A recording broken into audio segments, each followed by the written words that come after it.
ప్రార్థన చేసుకొని నేటికే దేవుడు సిద్ధం చేసిన వాక్యాన్ని మనం ధ్యానించుకునే ప్రయత్నం చేద్దామండి. ప్రార్థన. మహాపరిశుద్ధుడని మా ప్రియ పరలోకపు తండ్రి, జీవం కలిగిన మా నాయన, స్తోత్రం తండ్రి. గత కాలమంతా మమ్మల్ని అందరినీ మీ కృపలో భద్రపరిచి ఆదివార దినమున నాయన మిమ్మల్ని తండ్రి అని పిలువుటకు, మిమ్మల్ని ఆరాధించడం, మీరు మాకు అనుగ్రహించిన యొక్క సమయాన్ని బట్టి, ఆయుష్ని బట్టి, ఆరోగ్యాన్ని బట్టి స్తోత్రం తండ్రి. ఈరోజు నాయన మీరు మా కోసం సిద్ధం చేసిన పరలోక సంబంధమైన వర్తమానాన్ని బట్టి కూడా స్తోత్రం తండ్రి.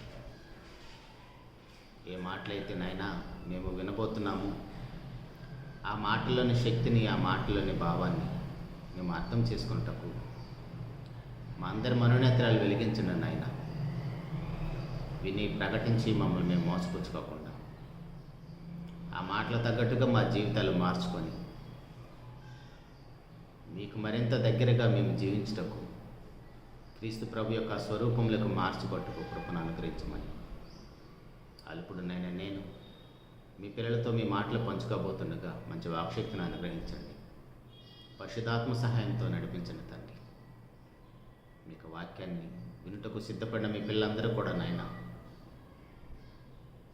మా ఆత్మను రక్షించుటకు శక్తి కలిగిన వాక్యం మా హృదయాల దాకా వస్తున్నప్పుడు సాత్వికంతో అంగీకరించే మంచి మనసును, విచక్షణ జ్ఞానాన్ని, పరిశుద్ధాత్మ సహాయాన్ని అనుగ్రహించమని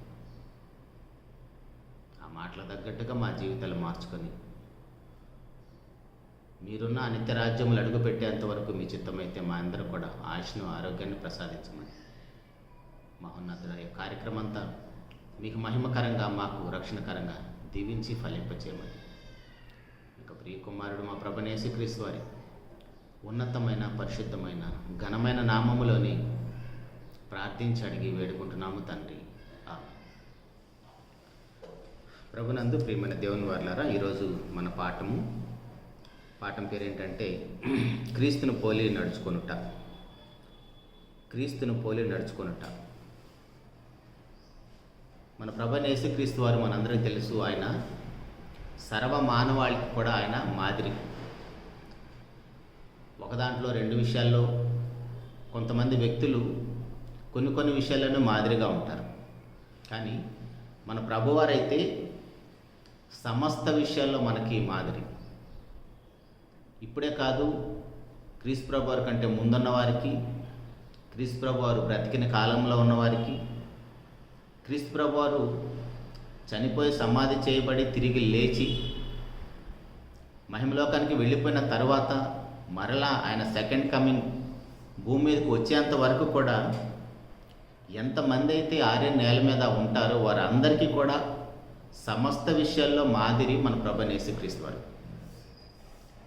ఎవరైతే ఆయన్ని విశ్వసించి, ఆయన నమ్ముకొని, ఆయనే నా రక్షకుడని, ఆయనే నా ప్రభు అని, ఆయనే నా రాజు అని ఆయన దగ్గరకు వస్తారో వారి జీవితాలు ఎంత గొప్పగా మారిపోతాయో బైబిల్లోని ఒక భక్తుని గురించి మనం ఆలోచించే ప్రయత్నం చేద్దాం. దేవుని మాటలు వినటం, ప్రకటించటం మాత్రమే కాదు, కానీ ఏ మాటలైతే మనం వింటున్నామో, ఏ మాటలైతే ప్రకటిస్తున్నామో ఆ మాటలు మన ఆత్మలకు మందు, మన శరీరానికి మందు. ఏ మెడిసిన్ అయితే మన శరీరంలోకి వెళ్తుందో ఆ మెడిసిన్ ఆ రోగాన్ని తీసివేస్తుంది. అలాగనే ఏ వాక్యం అయితే మనం వింటున్నామో ఆ వాక్యము మనలో ఉన్న పాపపు కార్యక్రమాలను, పాపపు స్వభావాన్ని తీసివేస్తుంది.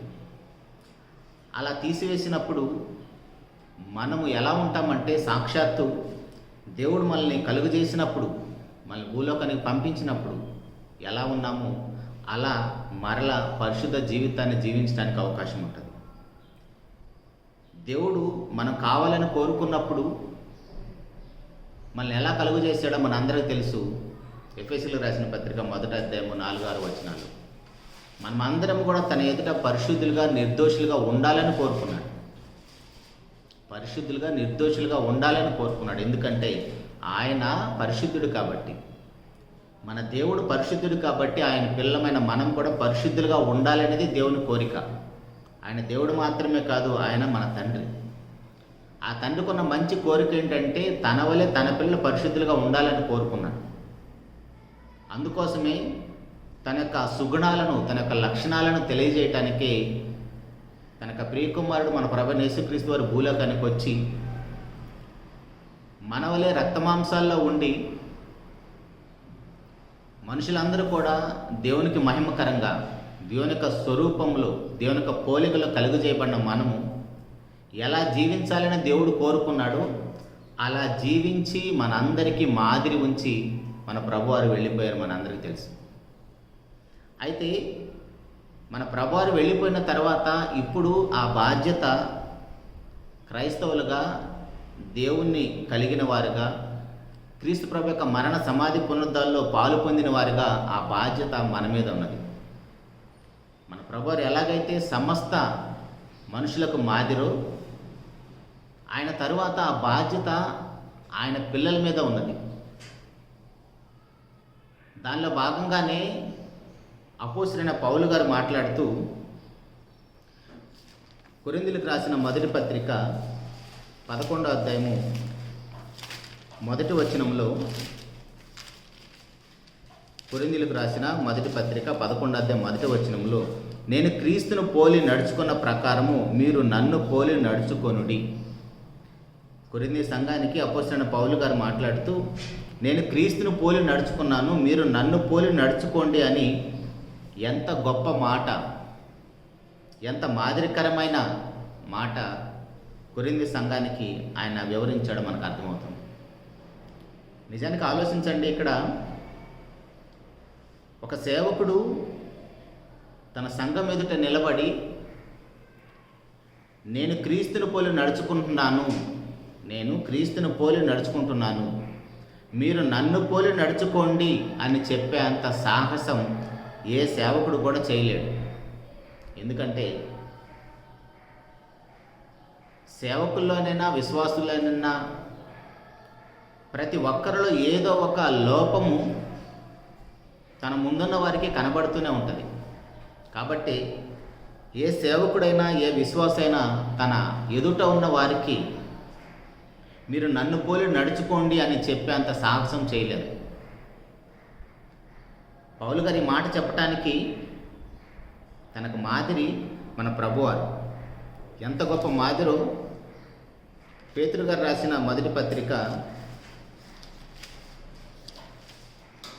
పేతురు గారు రాసిన మొదటి పత్రిక 2వ అధ్యాయము 21వ వచనంలో, పేతురు గారు రాసిన మొదటి పత్రిక 2వ అధ్యాయం 21వ వచనంలో, క్రీస్తు కూడా మీ కొరకు బాధపడి మీరు తన అడుగుజాడల యందు నడుచుకున్నట్లు మీకు మాదిరి ఉంచిపోయాను. క్రీస్తు కూడా మీ కొరకు బాధపడి మీరు తన అడుగుజాడల యందు నడుచుకున్నట్లు మీకు మాదిరి ఉంచిపోయాను. ప్రభువారు వెళ్ళిపోతూ మనకి మాదిరి ఉంచి వెళ్ళిపోయాడు. క్రైస్తవులకి, దేవుని సమాజానికి, దేవుని సంఘానికి ఆయన మాదిరి ఉంచిపోయాడు. ఆ మాదిరిని అనుసరించి అపోస్తలుడైన పౌలు గారు మాట్లాడుతున్నాడు, నేను క్రీస్తును పోలి నడుచుకున్నాను. అప్పుడప్పుడు మనకేమనిపిస్తుంది అంటే, ప్రభువైన యేసుక్రీస్తు వారు దేవుడు కదండి, ఆయన దేవుడుగా ఉన్నాడు కాబట్టి ఆయన ఏదైనా జయించగలుగుతాడు, ఎంత శోధనైనా ఆయన తట్టుకోగలుగుతాడు, ఎందుకంటే ఆయన దేవుడు కదా అంటారు. అఫ్కోర్స్ ఆయన దేవుడు 100%, అట్ ద సేమ్ టైం ఆయన 100% నరుడు కూడా. ఆయన దేవుడు మాత్రమే కాదు, 100% ఆయన నరుడు కూడా. ఆయన దేవుని స్థానంలో నిలబడితే ఆయన దేవుడు, నరుడి స్థానంలో నిలబడితే నరుడు. ఆయన 2 చోట్ల ఉండగలిగిన వాడు. అట్టని సినిమాల్లో మన హీరోలను చూసినట్టుగా 2 పాత్రలు, 3 పాత్రలు, 4 పాత్రలు, 10 పాత్రలు వేసి నటించినట్లు నటించిన వాడు కాదు మనం నమ్ముకున్న మన ప్రభువైన యేసుక్రీస్తు వారు. ఆయన నటించాల్సిన అవసరం లేదు. ఆయన తన పిల్లలకి సమస్త విషయాల్లో మాదిరి చూపించాడు. ఆయన బ్రతికి చూపించాడు. ఆయన ఎలా బ్రతికి చూపించాడంటే, హెబ్రీయులకు రాసిన పత్రిక 4వ అధ్యాయం 15వ వచనంలో, హెబ్రీయులకు రాసిన పత్రిక 4వ అధ్యాయం 15వ వచనంలో, మన ప్రధాన యాజకుడు అంటే మన ప్రభువైన యేసుక్రీస్తు వారు మన బలహీనతల యందు మనతో సహానుభవం లేనివాడు కాడు, కానీ సమస్త విషయంలో మనవలే శోధింపబడినను, ఆయన పాపం లేనివాడుగా ఉండెను. సమస్త విషయాల్లో మనవలే శోధించబడ్డాడు. ఇప్పుడు మనకి అందరికీ అన్ని సమస్యలు ఉండవు, అందరికీ అన్ని శోధనలు ఉండవు. పురుషులకు ఉండే శోధనలు వేరు, స్త్రీలకు ఉండే శోధనలు వేరు, యవనస్తులకు ఉండే శోధనలు వేరు, వృద్ధులకు ఉండే శోధనలు వేరు, పిల్లలకు ఉండే శోధనలు వేరు. ఇలా ఒక్కొక్కరికి ఒక్కొక్క శోధన, ఒక్కొక్క బలహీనత ఉంటాయి. అయితే మన ప్రభువైన యేసుక్రీస్తు వారు సమస్త విషయాల్లో మనవలే శోధింపబడ్డాడు, కానీ ఆయన పాపం లేనివాడుగా ఉండి మనం కూడా పాపం చేయకుండా బ్రతకొచ్చని మనకు మాదిరి చూపించాడు. ఎప్పుడు కూడా మనము నా బాధ మీకేం తెలుసండి, ఒకసారి నా బాధలు మీరు అనుభవిస్తే తెలుస్తుంది అని అనటానికి అవకాశం లేదు. ఎందుకంటే మనం ఎంత బాధలో ఉన్నా, ఎంత శోధనలో ఉన్నా, ఎంత భయంకరమైన బలహీనతలో ఉన్నా కూడా మనల్ని బలపరచుటకు మనలోనికి దేవుడు పంపించిన పరిశుద్ధాత్మ దేవుడు మనల్ని అన్ని విషయాల్లో బలపరుస్తాడు. కాబట్టి మనం బలహీనమని సంఘంలోకి వచ్చిన తర్వాత మాట్లాడుకోవాల్సిన అవసరం లేదు. ఎప్పుడైతే మనము అపవాది రాజ్యములో నుంచి దేవుని రాజ్యము, దేవుని యొక్క సంఘంలోకి అడుగు పెట్టామో, అప్పుడు మనల్ని బలపరచుటకు, మనల్ని నడిపించుటకు పరిశుద్ధాత్ముడు మన హృదయంలోకి వచ్చాడు. ఎప్పుడైతే మనం బాప్తిసం పొందుతామో అప్పుడు మన హృదయంలో స్థిర నివాసం చేయుటకు, మనల్ని బలపరచుటకు, మనల్ని సర్వసత్యములోకి నడిపించుటకు, దేవుని రాజ్యములో, దేవుని యొక్క నిత్య రాజ్యములో, పరలోకములో అడుగు పెట్టేంత వరకు ఆయన మనతో ఉండుటకు దేవుడు మనకు అనుగ్రహించిన వరం మన ప్రభువైన యేసుక్రీస్తు వారు. కాబట్టి ఇవన్నీ అర్థం చేసుకున్న అపోస్తలుడైన పౌలు గారు మాట్లాడుతున్నాడు. ఏమంటున్నాడంటే, నేను క్రీస్తును పోలి నడుచుకొనుచున్నాను, కాబట్టి మీరు నన్ను పోలి నడుచుకోండి అని కొరింథీ సంఘానికి ఆయన ఉత్తరం రాశాడు. అయితే ప్రియ దేవుని సంఘమా, ఇప్పుడు దీని ద్వారా మనం ఏమి నేర్చుకోవాలి? ఎందుకు పౌలు గారు అంత గొప్పగా ఆ మాట చెప్పగలిగాడు అంటే, ఆయన మాట్లాడుతున్నాడు గలతీలకు రాసిన పత్రిక. పౌలు గారు ఎందుకు క్రీస్తును పోలి నేను నడుచుకుంటున్నాను కాబట్టి మీరు నన్ను పోలి నడుచుకోండి అని అంత ధైర్యంగా, అంత గొప్పగా ఎలా చెప్పగలిగాడంటే, గలతీలకు రాసిన పత్రిక 2వ అధ్యాయము 20వ వచనములో ఎలా ప్రభువైన యేసుక్రీస్తు వారిని అపోస్తలుడైన పౌలు గారు మాదిరిగా పెట్టుకున్నాడు. ఎందుకు నేను క్రీస్తును పోలి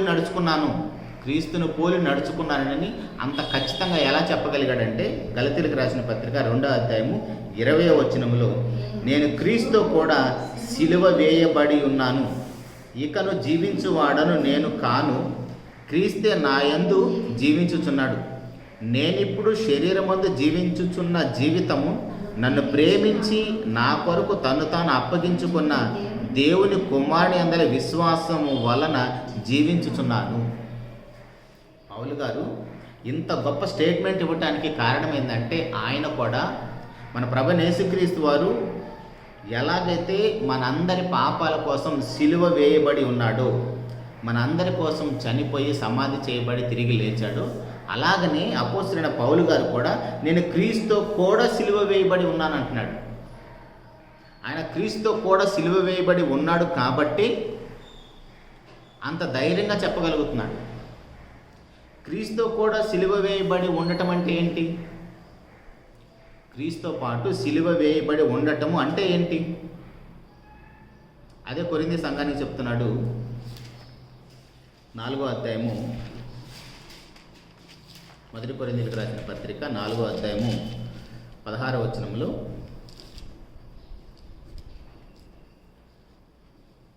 4వ అధ్యాయము 16వ వచనంలో 15 నుంచి చదువుకుందాం. క్రీస్తు నందు మీకు ఉపదేశకులు 10,000 మంది ఉన్నను తండ్రులు అనేకులు లేరు. క్రీస్తు యేసునందు సువార్త ద్వారా నేను మిమ్మును కంటిని గనుక మీరు నన్ను పోలి నడుచుకొని వారే ఉండవలని మిమ్మును బతిమాలుకొనుచున్నాను. ఎందుకు పౌలు గారు ఆ సంఘానికి ఆ విషయాన్ని చెప్తున్నాడంటే, నేను మిమ్ములను సువార్త ద్వారా కన్నాను, సువార్త ద్వారా నేను మిమ్మల్ని కన్నాను కాబట్టి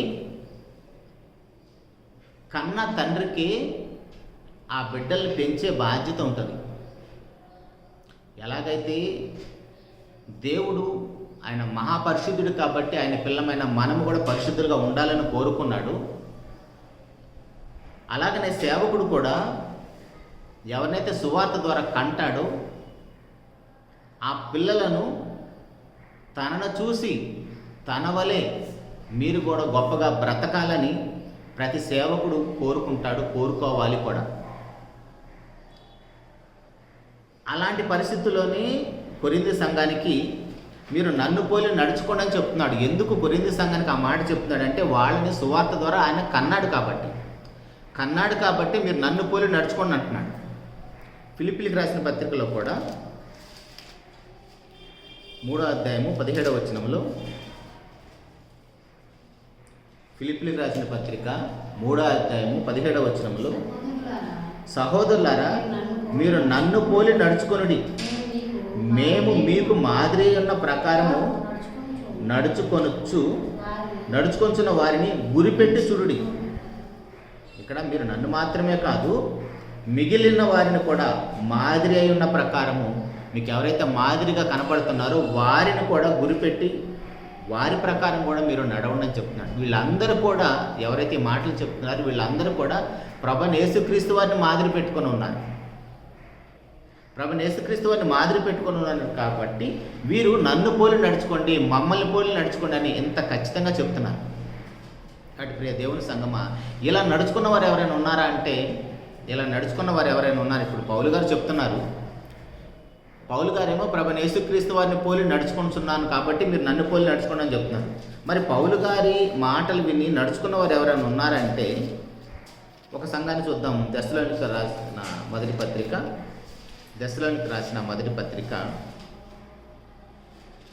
1వ అధ్యాయము 6వ వచనములో, దశలోనికి రాసిన మొదటి పత్రిక 1వ అధ్యాయం 6వ వచనములో, పరిశుద్ధాత్మ వలన కలుగు ఆనందముతో గొప్ప ఉపద్రవమందు మీరు వాక్యమును అంగీకరించి మమ్మును ప్రభువును పోలి నడుచుకుని వారైతిరి. ఇక్కడ మమ్మును అంటే అపోస్తులని ప్రభువారిని పోలి వీళ్ళు నడుచుకుంటున్నారంట దశలోనిక సంఘం. అంటే సేవకుడు సంఘానికి మాదిరిగా బ్రతికితే కళ్ళ ముందున్న సేవకుడే ఆ సేవకునిలో ప్రభువైన యేసుక్రీస్తు వారిని చూస్తున్న విశ్వాసులందరూ కూడా ఆ సేవకునిలో ప్రభువైన యేసుక్రీస్తు వారిని చూసుకొని సేవకుని మాదిరి పెట్టుకొని బ్రతకాలని అపోస్తలుడైన పౌలు గారు చెప్తున్నాడు. ఆ మాట అంత సింపుల్గా ఏం చెప్పట్లేదు ఆయన. నేను క్రీస్తుని పోలి నడుచుకుంటున్నాను కాబట్టి మీరు నన్ను పోలి నడుచుకోండి అని మాట చెప్పటంలో ఆయన క్రీస్తుతో పాటు సిలువ వేయబడి ఉన్నాడంట. ప్రభువైన యేసుక్రీస్తు వారితో పాటు అపోస్తలుడైన పౌలు గారు సిలువ వేయబడి ఉన్నాడంట. సిలువ వేయబడి ఉన్నాడు కాబట్టి మీరు కూడా నన్ను పోలి నడుచుకోండి అంటున్నాడు. అయితే ఇప్పుడు పౌలు గారు ఎలా సిలువ వేయబడి ఉన్నాడు? అసలు ఎందుకు ఆయనకు అంత బాధ్యత? ఎందుకు ఆ సంఘానికి అంత గొప్పగా ఆ విషయాలు తెలియజేస్తున్నాడు? ఆయన ఆ సంఘానికి ఎందుకు అంత మాదిరి చూపిస్తున్నాడంటే ఆయన వాళ్ళని సువార్త ద్వారా కన్నాడు కాబట్టి వాళ్ళని క్రీస్తు స్వరూపంలోకి మార్చడం తన యొక్క బాధ్యత, తన యొక్క ధర్మం. దాని విషయమే కొరింథీయులకు రాసిన మొదటి పత్రిక 3వ అధ్యాయంలో, కొరింథీయులకు రాసిన మొదటి పత్రిక 3వ అధ్యాయము మొదటి నుంచి చదువుకుందామండి. సహోదరులారా, ఆత్మ సంబంధులైన మనుషులతో మాట్లాడినట్లు నేను మీతో మాట్లాడలేకపోతుని, శరీర సంబంధులైన మనుషులే అనియు క్రీస్తునందు పసిబిడ్డలే అనియు మీతో మాట్లాడవలసి వచ్చెను. అప్పటిలో మీకు బలము చాలకపోయినందున పాలతోనే మిమ్మల్ని పెంచితిని కానీ అన్నంతో మిమ్మల్ని పెంచలేదు. మీరు ఇంకొను శరీర సంబంధులై ఉండుట వలన ఇప్పుడును మీరు బలహీనలై ఉన్నారు కారా? మీలో అసూయయు కలహమును ఉండగా మీరు శరీర సంబంధులై మనుషు రీతిగా నడుకొనుచున్నవారు కారా?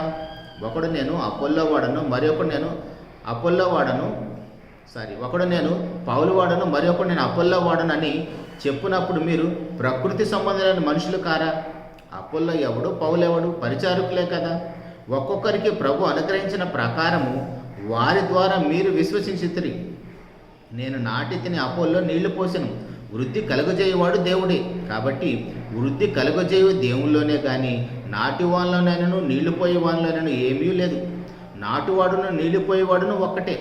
ప్రతివాడు తాను చేసిన కష్టము కొలది జీతం పుచ్చుకొను.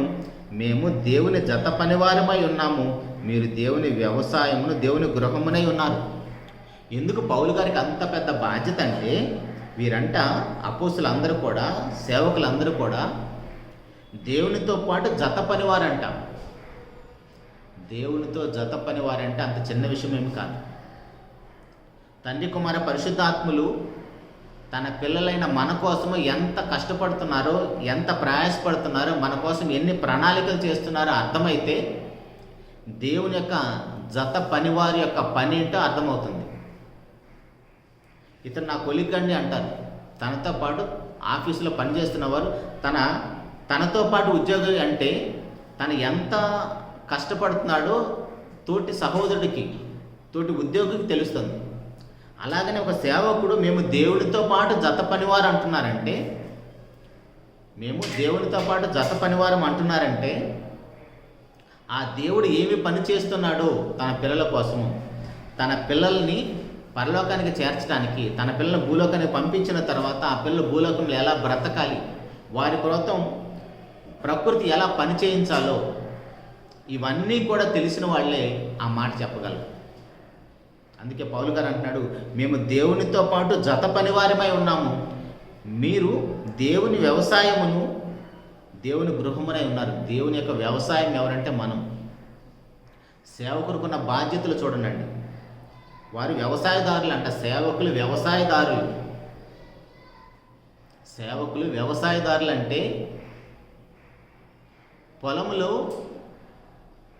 ఒక పంటను విత్తటానికి రైతు ఎంత ప్రయాసపడతాడో, ఎంత కష్టపడతాడో, ఆ పంట చేతికి వచ్చేంత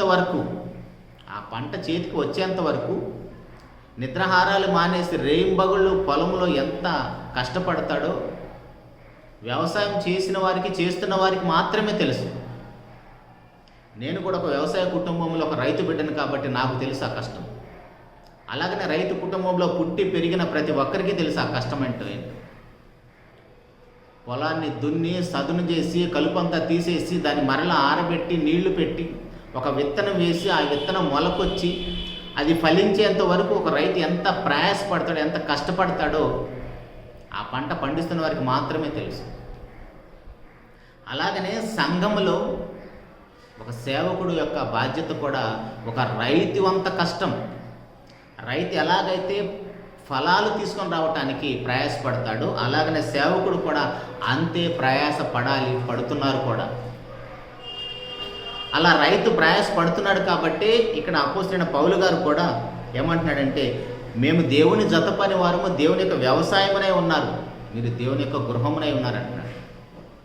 అయితే పౌలు గారు ఎంతగా ప్రయాసపడుతున్నాడంటే ఆయన క్రీస్తుతో పాటు సిలువ వేయబడి ఉన్నాడు.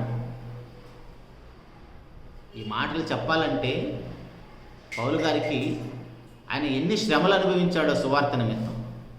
ఒకప్పుడు పౌలు గారి జీవితం మనకు తెలుసు. క్రైస్తవులన్నా, క్రీస్తు సంఘం అన్నా అది హింసించటము, చంపటమే తనకు ప్రాణాధారమైనట్టుగా, నేను పుట్టిందే ఇందుకోసం అన్నట్టుగా బ్రతికాడు. కానీ ఎప్పుడైతే దమస్కు మార్గంలో ప్రభు పౌలు గారిని కలుసుకున్నాడో అప్పటి నుంచి ఆయన జీవితం ఎలా మారిపోయిందో మనందరికీ తెలుసు. అంత గొప్పగా మారిపోయింది కాబట్టి ఆయన నేను క్రీస్తుని పోలి నడుచుకుంటున్నాను అంటున్నాడు. అదే మరలా చదువుకుందాం. గలతీయులకు రాసిన పత్రిక 2వ అధ్యాయంలో 20వ వచనంలో చదువుకున్న మాట.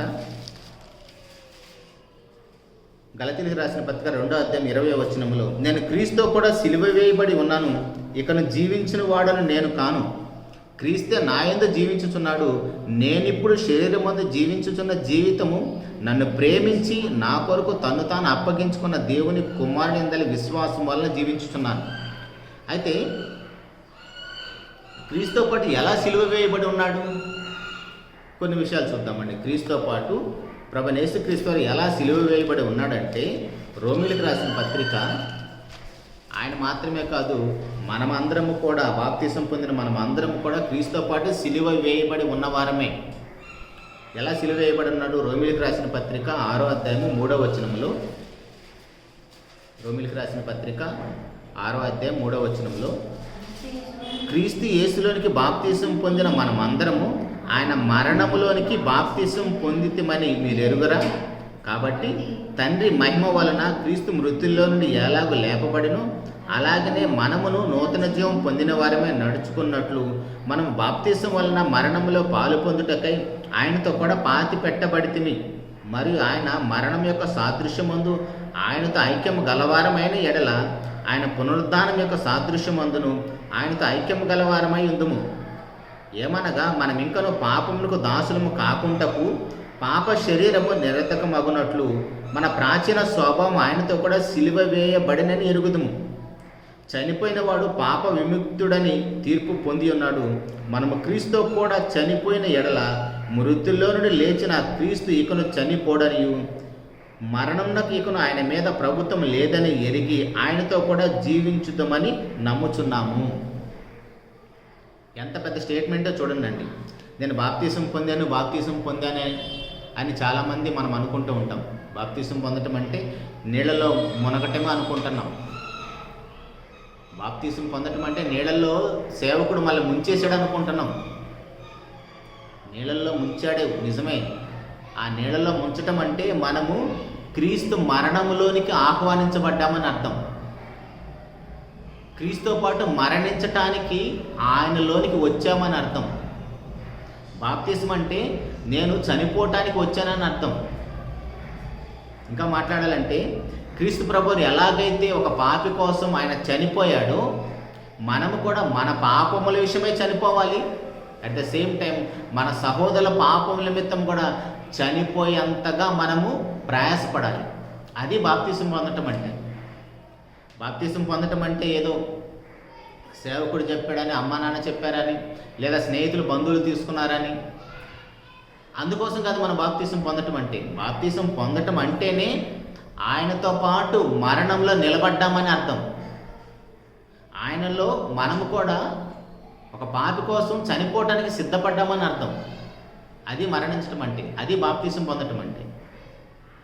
అలా ప్రభువైన యేసుక్రీస్తు వారు కూడా క్రీస్తు వారి స్థానంలో చనిపోయాడు. అలాగనే ప్రభువైన యేసుక్రీస్తు వారి వలె పౌలు గారు క్రీస్తు స్థానంలో చనిపోయాడు. దేవుడు ఆయన మరణాన్ని వారి మరణంగా లెక్కించాడు. దేవుడు ఆయన మరణాన్ని వారి మరణంగా లెక్కించాడంట. కాబట్టి క్రీస్తునందున్న వారికి ఏ శిక్షా విధి లేదంటున్నాడు. పక్క పేజీలో 8వ అధ్యాయము 1వ వచనం నుండి, రోమిలికి రాసిన పత్రిక 8వ అధ్యాయం 1వ వచనంలో ఈ మాట మాట్లాడటానికి దాని కంటిన్యూషన్గా చదువుకుంటూ వస్తే అర్థమవుతుంది. కాబట్టి ఇప్పుడు క్రీస్తు యేసునందున్న వారికి ఏ శిక్షా విధి లేదు. ఎప్పుడు?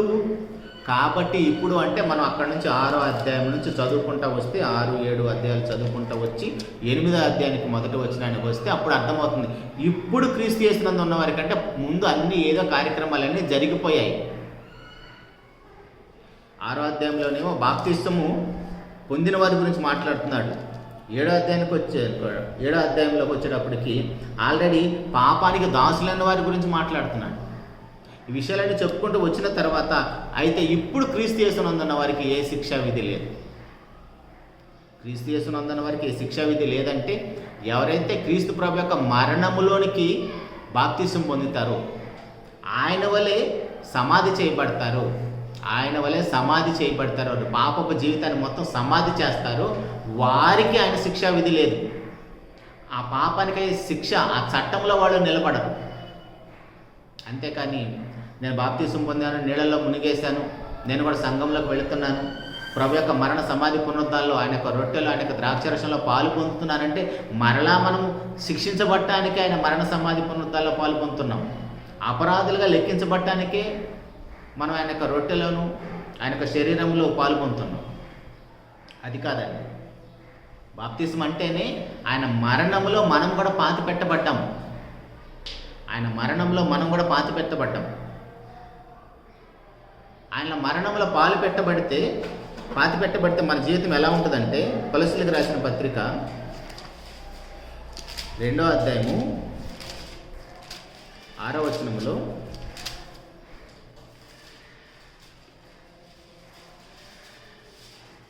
కొలస్సీలకు రాసిన పత్రిక 2వ అధ్యాయం 6వ వచనంలో, కావున మీరు ప్రభువైన యేసు క్రీస్తును అంగీకరించిన విధముగా ఆయన యందు వేరు పారిన వారై ఇంటి వలె కట్టబడుచు, మీరు నేర్చుకున్న ప్రకారము విశ్వాసమందు స్థిరపరచబడుచు, కృతజ్ఞతాస్తుతులు చెల్లించుట యందు విస్తరించుచు, ఆయన యందుండి నడుచుకొనుడి.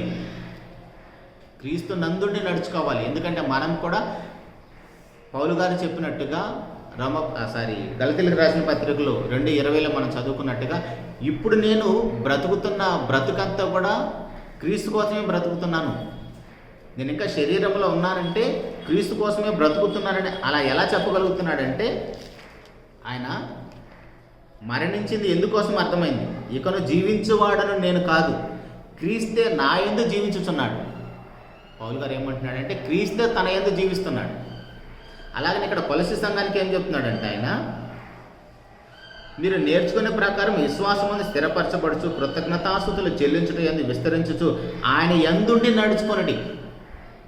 ఎలాగైతే ఇక్కడ పౌలు గారు క్రీస్తు నందుండి నడుచుకున్నాడో, బాప్తిసం పొందిన విశ్వాసులందరూ కూడా క్రీస్తు నందుండి నడుచుకోండి అంటున్నాడు. అంటే క్రీస్తు నందుండి నడుచుకోవటం అంటే, మనం ఇందాక చదువుకున్న ఎబేరు పత్రిక 4:15లో, ఎలాగైతే ప్రభువైన యేసుక్రీస్తు వారు భూలోకంలో రక్తమాంసాలు ఉన్నంత కాలము ఎన్ని శ్రమలు, ఎన్ని ఇబ్బందులు, ఎన్ని యాతనలు వచ్చినా, ఎన్ని శోధనలు వచ్చినా సమస్త విషయాల్లో ఆయన ఓర్చుకున్నాడు. అలా మనము కూడా క్రీస్తు నిజంగా మనలో ఉంటే అలా ఓర్చుకుంటాం, అలా మాదిరిగా బ్రతుకుతాం. పేతురు పత్రికలు ఇందాక మనం చదువుకున్న మాట 2:21లో,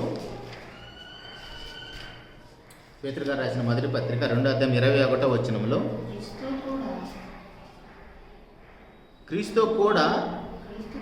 క్రీస్తు కూడా మీ కొరకు బాధపడి మీరు తన అడుగుజాడలందు నడుచుకున్నట్లు మీకు మాదిరి ఉంచిపోయాను. ఆయన పాపం చేయలేదు, ఆయన నోటను ఏ కపటము కనబడలేదు. ఇప్పుడు మనం కూడా మాట్లాడతాం, బాప్తిసం పొందుతాం, సంఘంలో చేర్చబడ్డాము, ప్రభు వల్ల చేవేస్తాము, ఆయన శరీరాన్ని తింటాము, ఆయన రక్తాన్ని తాగుతాం. కానీ మనం నోరు తెరిస్తే కపటమే ఉంటుంది. మనం నోరు తెరిస్తే కపటము, వేషధారణ, అసూయ, కలహము, అవతల సహోదరుల మీద నేరాలు మోపటం, అప్పుడు మనము క్రీస్తునందు మృతి చెందిన వారము కాదని అర్థం. రోమపత్రిక 6:3లో చదివాం కదా, చూద్దాం అన్నమాట. రోమపత్రిక 6:3లో మనం ఏం చదువుకున్నాం? క్రీస్తు యేసులోనికి బాప్తీసం పొందిన మనమందరము ఆయన మరణములోనికి బాప్తీసం పొందాం. ఆయన మరణములోనికి బాప్తీసం పొందామంటే ఆయన నోట ఏ కపటము లేదు, మన నోట కూడా ఏ కపటము ఉండకూడదు. మనం బాప్తీసం పొందిన తర్వాత కూడా మన నోట కపటము కనపడుతుందంటే, వేషధారణ కనపడుతుందంటే, ద్వేషం కనపడుతుందంటే, కలహం కనపడుతుందంటే, సహోదరుల మీద నేరాలు మోపుతున్నామంటే, ఇక్కడ చెప్పినట్టుగా 6:3లో చెప్పినట్టుగా క్రీస్తు యేసునికి బాప్తీసం మనము సరిగ్గా పొందలేదు, ఆయన మరణంలో పాలు పొందలేదని అర్థం. ఇంకా ఏమంటున్నాడు? ఆయన దూషింపబడి బదులు దూషింపలేదు, ఆయన దూషింపబడి బదులు దూషింపలేదు. మనం ఒక మాట అంటే 10 వడ్డిస్తాం. మనము ఎలా ఆయన మరణంలో పాలు పొందినట్టు అర్థం.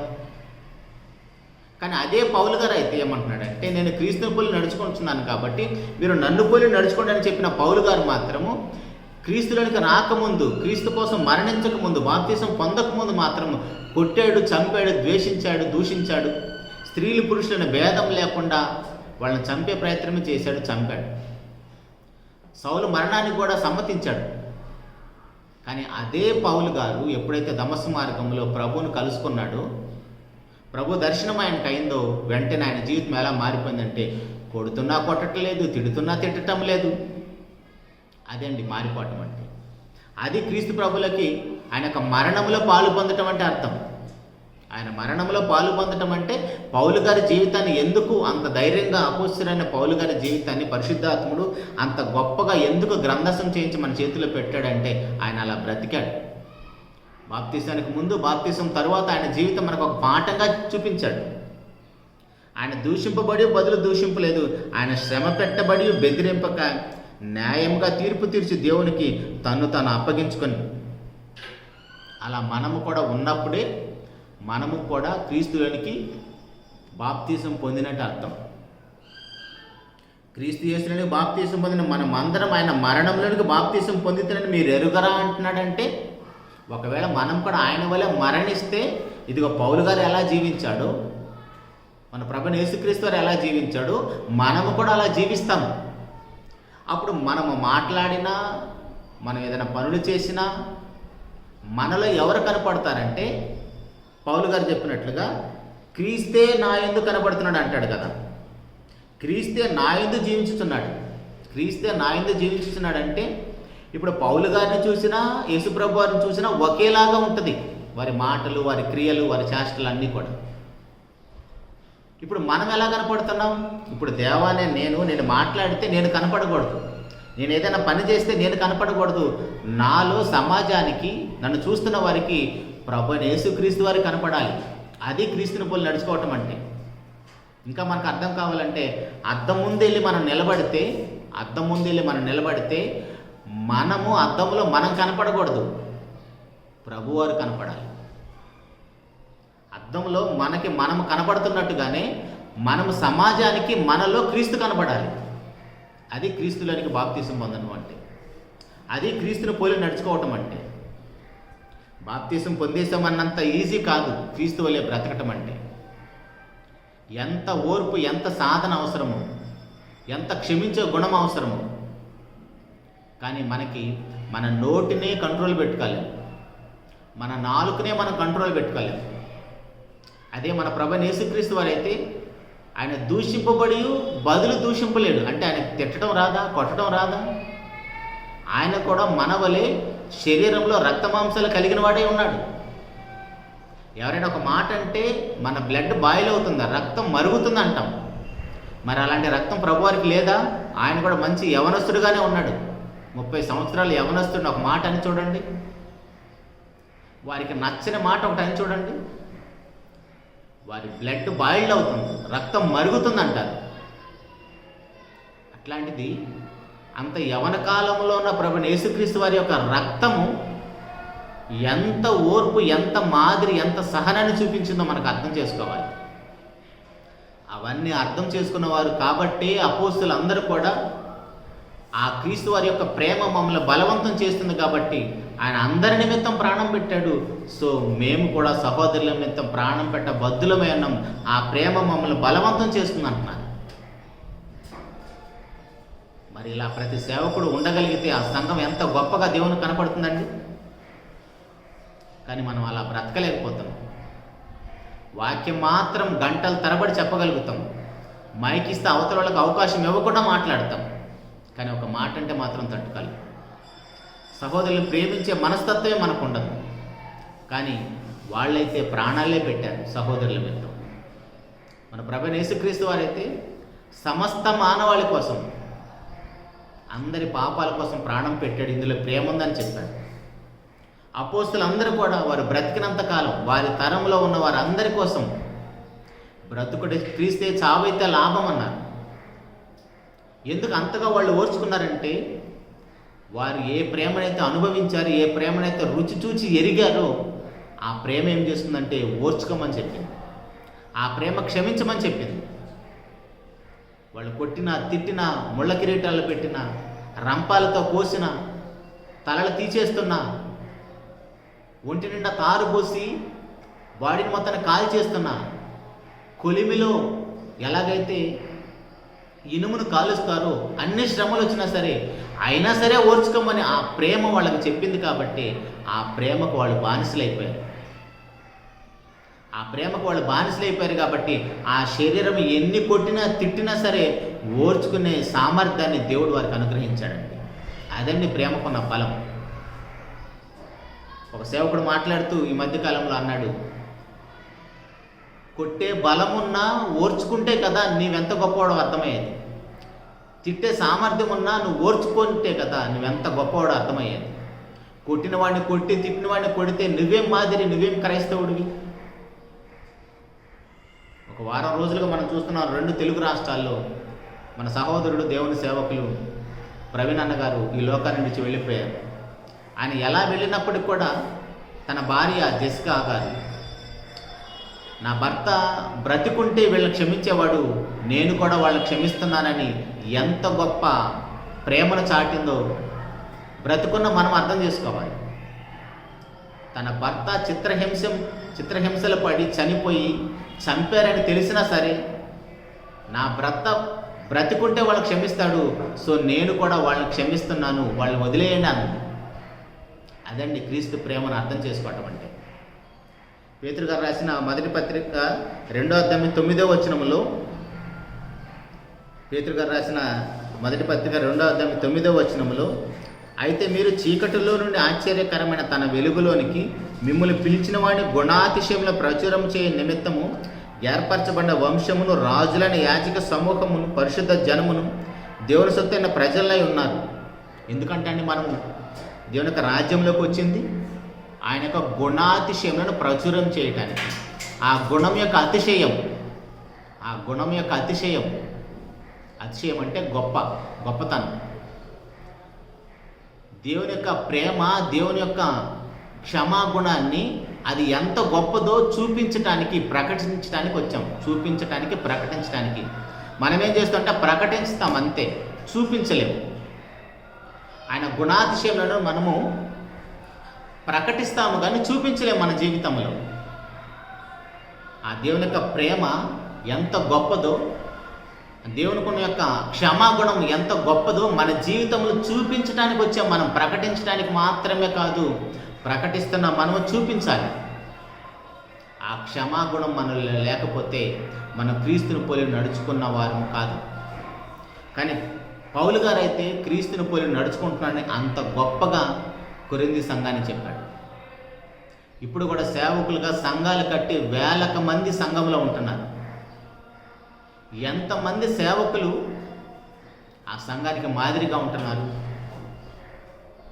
వారి మాటలు, వారి యొక్క క్రియలు తన ముందున్న విశ్వాసులకి ఎంత మాదిరిగా వాళ్ళు జీవించగలుగుతున్నారు ఆలోచించాలి మనం.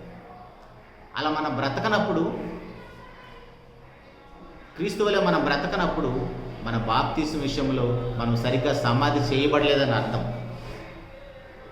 రోమీయులకు రాసిన పత్రిక 6వ అధ్యాయం 11వ వచనంలో, రోమీయులకు రాసిన పత్రిక 6వ అధ్యాయం 11వ వచనంలో మనకు తెలియాలి మన జీవితం ఎలా ఉంటుందో. అటువలే మీరును పాపము విషయమై మృతులుగాను, దేవుని విషయమై క్రీస్తు యేసునందు సజీవులుగాను మిమ్మల్ని మీరే ఎంచుకొనిడి. అటువలే మీరును పాపముల విషయమై మృతులుగాను. మన పాపముల విషయమై చనిపోయామని మనకి తెలుస్తుందా, అర్థమవుతుందా? మనకే డౌట్. మనమే మాట్లాడితేమని, నేను సంఘంలో ఉన్నాను కాబట్టి, నేను బాప్తిసం పొందాను కాబట్టి నేను ఇంత సైలెంట్గా ఉంటున్నాను, ఈ బైబిల్ పక్కన పెడితే నా అంత తోడు లేడంటాం. అంటే మనం సరిగ్గా సమాధి చేయబడలేదని అర్థం. అదే కదండి ఇక్కడ మాట్లాడుకున్న మాట 6:11లో, అటువలే మీరును పాపముల విషయమే మృతులుగాను. పాపముల విషయమే మనం చనిపోయామన్న సంగతి మనకు గుర్తుందా, మనకు తెలుస్తుందా? తెలియటం లేదు. కాబట్టి మనలో ఆ లక్షణాలు ఇంకా కనబడుతూనే ఉన్నాయి. ఆ పాపపు లక్షణాలు ఇంకా తొంగి చూస్తూనే ఉన్నాయి. ఆ లోక ఆచారాలు, లోక కట్టుబాట్లు, మనుషులు కల్పించిన పద్ధతులు ఇంకా మనలో తొంగి చూస్తూనే ఉన్నాయి. ఎక్కడో చోట బయటపడుతూనే ఉన్నాయి. సో మనము సరిగ్గా సమాధి చేయబడలేదు, మనం సరిగ్గా క్రీస్తులో మరణించలేదని అర్థం. కాబట్టి ప్రియ దేవుని సంగమా, మనం పాపం విషయమై మృతులుగాను, దేవుని విషయమై క్రీస్తు చేసినందుకు సజీవులుగా ఉన్నామని మనం గుర్తించాలి. సజీవులుగా మనం ఉన్నామంటే మనకి ఎలాంటి మరణం వచ్చినా హ్యాపీయే.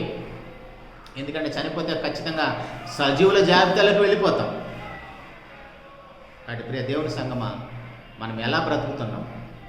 మనం నిజంగా క్రీస్తు యేసునందు మనం చనిపోతే, పౌలు గారు చెప్పినట్టుగా క్రీస్తే నా యందు జీవిస్తున్నాడు అంటే మన ఆధ్యాత్మిక దేహంలో అవయవాలుగా మార్చబడుతున్నామని అర్థం. పౌలు గారు మాట్లాడుతున్నాడు, ఏమంటున్నాడు? క్రీస్తే నా యందు జీవిస్తున్నాడంటే అంతకుముందున్న పౌలు గారి యొక్క పాపపు శరీరంలో ప్రభువారు ఉంటే ఎలా ఉంటుందంటే, అంతకుముందైతే ఈయన కొడతాడు, చంపుతాడు, ఎవరినైనా ద్వేషిస్తాడు, దూషిస్తాడు కూడా. కానీ తనలోనికి ప్రభువారు వచ్చినప్పుడు ఆయన ఎలా ఉంటున్నాడంటే, తనలోనికి ప్రభువారు వచ్చినప్పుడు ఎలా ఉంటుందంటే ఆధ్యాత్మికమైన దేహం, ఆ దేహంలో అవయవాలు ఎలా ఉంటాయి? ప్రభువారి యొక్క శరీరంలో అవయవాలు ఒక పాపి కోసం ఎలా ప్రయాసపడ్డాయి, ఎలా కష్టపడ్డాయో అలా మన దేహం కూడా కష్టపడుతుంది. పౌలు గారి యొక్క శరీరము, ప్రభువారి యొక్క శరీరం ఎలాగైతే ఒక పాపి కోసం ప్రయాసపడిందో, కష్టపడిందో, చనిపోయిందో, అలాగనే మన శరీరంలో అవయవాలు కూడా అలాగనే ప్రయాసపడుతున్నాయి, ప్రయాసపడాలి. కొరింథీయులకు రాసిన మొదటి పత్రిక 12వ అధ్యాయము 12వ వచనంలో, కొరింథీయులకు రాసిన మొదటి పత్రిక 12వ అధ్యాయం 12వ వచనంలో, ఎలాగో శరీరము ఏకమై ఉన్నను అనేకమైన అవయవములు కలిగి ఉన్నదో, ఎలాగో శరీరం యొక్క అవయములు అన్నీ అనేకములై ఉన్నను ఒక్క శరీరమై ఉన్నవా అలాగే క్రీస్తు ఉన్నాడు. ఎలాగనగా యూదులమైనను గ్రీసు దేశస్థులము దాసులమైన స్వతంత్రులమైన అందరము ఒక్క శరీరంలోకి ఒక ఆత్మ మీద బాప్తీసం పొందితమని మనమందరం ఒక ఆత్మను పానం చేసి వారమైతిమి. ఒక్క శరీరంలోని కంటే ఒక శరీరంగా ఉండుటకు, పుట్టినోట్లు ఏమన్నదో చూడండి, బాప్తీసం పొందిన మనం అందరం కూడా ఒక శరీరంగా ఉండుటకు బాప్తీసం పొందాం. ఒక శరీరంగా ఉండుటకు ఆయన మరణ సమాధి పొందుదల పాలు పొందాం. ఒక్క శరీరంగా అంటే క్రీస్తు ప్రభు శరీరంలో అవయవాలుగా మనం ఉండుటకు బాప్తీసం పొందాం. క్రీస్తు ప్రభు శరీరంలో అవయవాలుగా ఉంటకు మనం బాప్తీసం పొందామంటే ఆయన శరీరం ఒక పాపి కోసం ఎలా కష్టపడిందో, ఎలా శ్రమ పడిందో, ఎలా అవమానించబడిందో, ఎలాగైనా సరే ఒక పాపిని పరలోకానికి చేర్చడానికి ఎన్ని నిద్రాహారాలు లేకుండా బ్రతికాడో, ఎన్ని ఆకలి దప్పులు ఉన్నాయో, అలా మనం కూడా బ్రతకగలిగితే మనకు అప్పుడు ఆ సింహాసనం వస్తుంది. అలా కాకుండా వాక్యం చెప్పటం మాత్రమే కాదు, చెప్పినట్టుగా మన జీవితము సమాజానికి, సంఘానికి మాదిరిగా ఉండాలి. అదే పౌలుగా చూపిస్తున్నాడు. మనం అందరం కూడా ఒక్క శరీరంగా బాప్తీసం పొందామంటే ఒక్క శరీరంగా ఉంటకు బాప్తీసం పొందాం. ఒక్క శరీరంగా ఉండకంటే ప్రభువైన యేసుక్రీస్తు వారి యొక్క శరీరం అవయవాలన్నీ కూడా ఒక పాపి కోసం ఎలా ప్రయాసపడ్డాయో, ఎంత కష్టపడ్డాయో, ఎన్ని అవమానాలు పడ్డాయో, అలా మనము కూడా ఒక పాపిని రక్షించడానికి మనల్ని మనం రక్షించుకోవాలి, మనల్ని మనం రక్షించుకోవాలి. అట్ ద సేమ్ టైం అవతలి వాళ్ళని కూడా కాపాడాలి. ఇప్పుడు మన బ్రతుకులు ఎలా ఉంటాయంటే మనకేం గ్యారంటీ లేదు. ఇప్పుడు చనిపోతే మనకు పరలోకం వస్తుంది, నాకు పరలోకం వస్తుందని చెప్పే ధైర్యం మనలో లేదు. ఎందుకంటే మనం ఇందాక చదువుకున్న 6-11 రోమపత్రికలో ఆ పాపపు స్వభావం, ఆ పాపపు జీవితం ఇంకా మనలో తొంగి చూస్తూనే ఉంటుంది. పాపపు లక్షణాలు ఎక్కడో ఒక చోట, లోక ఆచారాలు, మనుషులు కల్పించిన పద్ధతులు, ఇవన్నీ కూడా బయట అప్పుడప్పుడు తొంగి చూస్తూ కనబడుతున్నప్పుడు మనం సరిగ్గా సమాధి చేయబడలేదని అర్థం. ఆయన మరణంలో మనం సరిగ్గా పాతి పెట్టబడలేదని అర్థం. నిజంగా ఆయన మరణంలో సరిగ్గా పాతి పెట్టబడి ఉంటే ఖచ్చితంగా క్రీస్తు ప్రభుక శరీరం అవయవాలుగా మనం బ్రతుకుతాం. ఒక్క శరీరంగా ఉంటకు మనము ఆయన సంఘంలో చేర్చబడ్డాం. ఒక మాట చూసుకొని ముగించుకుందాం. యోహాను సువార్త 17వ అధ్యాయము ప్రభువారు మన గురించి ఏం మాట్లాడుతున్నాడు, బాప్తీసం పొందిన సంఘంలో చేర్చబడ్డ వారి గురించి ఏం మాట్లాడుతున్నాడో ఒకసారి చూసుకొని ముగించుకుందాం. అపోస్తుల కార్యాలు 17వ అధ్యాయము 21వ వచనంలో, అపోస్తుల కార్యాలు 17వ అధ్యాయము 21వ వచనంలో తండ్రికి ప్రార్థన చేస్తూ, తండ్రి నాయందు నీవును నీయందు నేను ఉన్నలాగున వారును మన యందు ఏకమై ఉండవల్లని వారి కొరకు మాత్రమే నేను ప్రార్థించటం లేదు, వారి వాక్యం వలన నాయందు విశ్వాసం ఉంచి వారందరినీ ఏకమై ఉండవలని వారి కొరకును ప్రార్థించుచున్నాను. తండ్రి కుమారులు ఎలాగైతే ఏకమై ఉంటారో అలాగనే తండ్రి కుమార పరిశుద్ధాత్మలతో పాటు అపోస్తులందరూ కూడా ఏకమై ఉన్నారంట. తర్వాత వారి జాబితాలోకి మనము కూడా వచ్చాం. అపోస్తుల ద్వారా వాక్యం విన్న వారందరూ కూడా ఏకమై ఉండాలని వారి కోసం కూడా, మన గురించి కూడా తండ్రి అయిన దేవునికి ప్రభువైన యేసుక్రీస్తు వారు చివరి ప్రార్థనలో జ్ఞాపకం చేసుకున్నాడండి. 23వ వచనం కూడా, వారి యందు నేనును నాయందు నీవును ఉండుట వలన వారు సంపూర్ణంగా చేయబడి ఏకముగా ఉన్నందున నీవు నన్ను పంపితవనియు నీవు నన్ను ప్రేమించినట్టే వారిని కూడా ప్రేమించుతవనియు లోకము తెలుసుకున్నట్లు నాకు అనుగ్రహించిన మహిమను వారికి ఇచ్చి తిని. మనల్ని చూసి వీరు కదా క్రైస్తవులు అన్నట్టుగా దేవుని మహిమపరచాలి మన ఐక్యతను చూసి. నిన్న ప్రవీణ్ అన్న చనిపోయినప్పుడు 2 రాష్ట్రాలని క్రైస్తవులందరూ కూడా ఏకమై ఒక తాటి మీదకి వచ్చి చాలా గొప్పగా మాట్లాడారు. ఎన్నో కార్యక్రమాలు చేస్తున్నారు నేటికి కూడా. అయితే అది చనిపోయేంత వరకు ఉండాలి. ఏదో ఒక సంఘటన జరిగినప్పుడు మాత్రమే సమాజంలోకి వచ్చి మరలా ఒకరినొకరు ద్వేషించుకుంటూ దూషించుకుంటూ మనం బ్రతకూడదు. మనం ఆయన మరణ సమాధి పునరుద్ధానంలో ఒక శరీరంగా ఉండుటకు పిలువబడ్డాం. ఒక్క శరీరం అవయవాలు దేన్ని కూడా ఒకదానికొకటి విభేదించదు.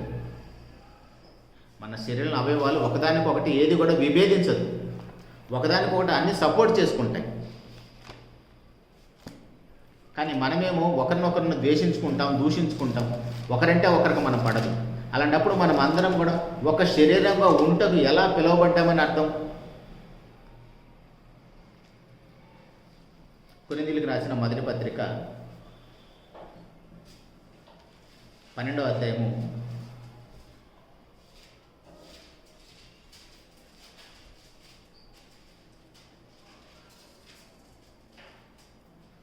22 నుంచి చదువుకుందాం. కొరింథీయులకు రాసిన మొదటి పత్రిక 12వ అధ్యాయం 22 నుంచి. అంతేకాదు శరీరం యొక్క అవయవములో ఏవి మరి బలహీనములుగా కనబడునా అవి మరి అవశ్యములే. శరీరంలో ఏ అవయవములు ఘనత లేనివని తలంతుమో ఆ అవయములు మరి ఎక్కువ గణపరచుచున్నాము. సుందరములు కాని మన అవయములు ఎక్కువైన సౌందర్యము కలుగును. సుందరములైన మన అవయములకు ఎక్కువ సౌందర్యం అక్కర్లేదు. అయితే శరీరంలో వివాదము లేక అవయములు ఒకదానికొకటి ఏకముగా పరామర్శించు లాభన దేవుడు తక్కువ దానికి ఎక్కువ ఘనత కలుగజేసి శరీరం అమర్చి ఉన్నాడు. కాగా ఒక అవయము శ్రమ పడినప్పుడు అవయములన్నీ దానితో కూడా శ్రమపడను. ఒక అవయము ఘనత పొందినప్పుడు అవయములన్నీ దానితో కూడా సంతోషించను. ఇక్కడ ఏమంటున్నాడంటే పౌలు గారు కొరింథీ సంఘంతో మాట్లాడుతూ, మన శరీరంలో అవయవాలన్నీ కూడా ఒకదానికి శ్రమ కలిగితే శరీరంలో అవయవాలన్నీ కూడా శ్రమ పడతాయి, బాధపడతాయి. ఒకదానికి సంతోషం అయితే శరీరంలో అవయవాలన్నీ కూడా సంతోషపడతాయి అంటున్నాడు. అలాగనే సంఘంలో ఒక శరీరంగా ఉంటకు పిలువబడ్డ మనం అందరం కూడా, క్రీస్తు ప్రభు యొక్క శరీరంలో ఒక అవయవాలుగా ఉంటకు పిలువబడ్డ మనం అందరం కూడా ఏ సంఘానికి శ్రమ వచ్చినా ఏ విశ్వాసకి కష్టం వచ్చినా అది మనకు వచ్చినంత బాధపడి వారికి మనం సపోర్ట్గా నిలబడినప్పుడు ఒక శరీరంగా ఉంటకు పిలువబడ్డామని అర్థం. అలా కాకుండా మా సంఘం మాది, మా సంఘమే ఎత్తబడేది, మీ సంఘం నరకానికి వెళ్ళిపోయేది, మేము మాత్రమే పరలోకానికి వెళుతున్నామంటే అది స్వార్థం అవుతుంది. ఎందుకంటే మన ప్రభువైన యేసుక్రీస్తు వారు కేవలము యూదా జనాంగం కోసం మాత్రమే, ఇశ్రాయేలుకు మాత్రమే ఆయన దేవుడుగా రాలేదు, వారికి మాత్రమే లోకరక్షకుడుగా రాలేదు. ఆరిన నేల మీద ఉన్న మనుషులందరి కోసం ఆయన ప్రాణం పెట్టాడు.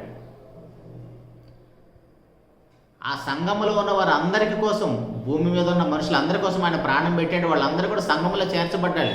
అఫ్కోర్స్ వాళ్ళకి తెలుసో తెలియకో వేరు వేరు పేర్లు పెట్టుకొని ఆ ప్రభువునే ఆరాధిస్తున్నారు, ఆ ప్రభునే ప్రకటిస్తున్నారు. మరి అలాంటప్పుడు మా దగ్గర బాప్తిసం పొందితేనే, మా దగ్గర ఉంటేనే, మేము చెప్పిన వాక్యం వింటేనే మీరు పరలోకం వెళతారని అజ్ఞానంగా అమాయకంగా మాట్లాడుతున్నారంటే నీకు సహోదరుల మీద ప్రేమ లేదని అర్థం. నీకు నిజంగా ప్రేమ ఉంటే సహోదరులు తప్పు చేస్తుంటే వారితో ముఖాముఖిగా మాట్లాడి సరిచేసే సామర్థ్యం ఉండాలి. అలాంటి సామర్థ్యం లేనప్పుడు వారి గురించి మాట్లాడటం మానుకోవాలి.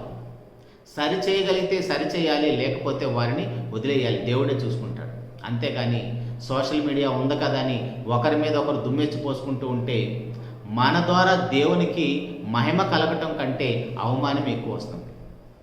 ఒక్క శరీరంలో అవయవాలు ఎలాగైతే ఒక శరీరంలో అవయవానికి బాధ వస్తే, కష్టం వస్తే మిగిలిన అవయవాలన్నీ బాధపడతాయో, మరి అలాగనే మన సహోదరుడు నశించి నరకానికి వెళ్ళిపోతున్నాడని తెలిసినప్పుడు ఖచ్చితంగా వాళ్ళని సరిచేయాల్సిన బాధ్యత, భారం మనకు ఉంటుంది. అదే మొదటి యోహాను పత్రిక 3:16లో మనం చదువుతాం.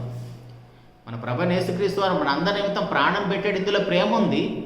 మనం కూడా సహోదరుల నిమిత్తం ప్రాణం పెట్ట బద్దులమై ఉన్నామంటే ఆ మాట చదువుకోవటం కోసం మాత్రమే కాదు, మనము కూడా ప్రేమిస్తే వారిని సరిచేస్తాం. వారిని సరిచేయాల్సింది పోయి వారి మీద మనం దుమ్మెచ్చిపోసుకుంటూ, వారి మీద మన నేరాలు మోపుతూ వీరు నరకపాత్రులని మనము డిసైడ్ చేయటం ఏంటి? అది అజ్ఞానం, అంధకారం, అమాయకత్వం అవుతుంది. తండ్రి అయిన దేవుడు ఏ ఒక్కరు నశించి నరకానికి వెళ్ళటం ఇష్టం లేదని తన ప్రియకుమారుని భూలోకానికి పంపించాడు. మరి నువ్వెవడు అలా మాట్లాడటానికి?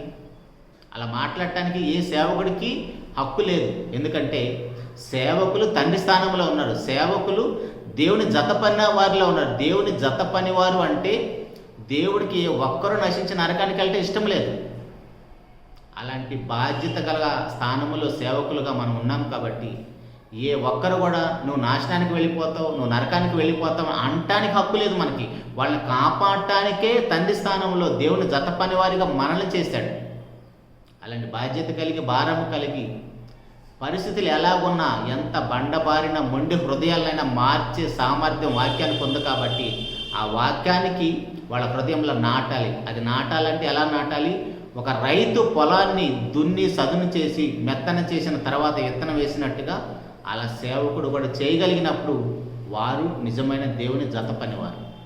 అలాంటి బాధ్యత కలిగి దేవుని పనిలో కొనసాగుదాం. అలాంటి కృప తండ్రి అయిన దేవుడు మనందరికి అనుగ్రహించాలని మనస్ఫూర్తిగా కోరుకుంటూ ఈ మాటలు ముగిస్తున్నాను. చిన్న మాట ప్రార్థన చేసుకుంటాను.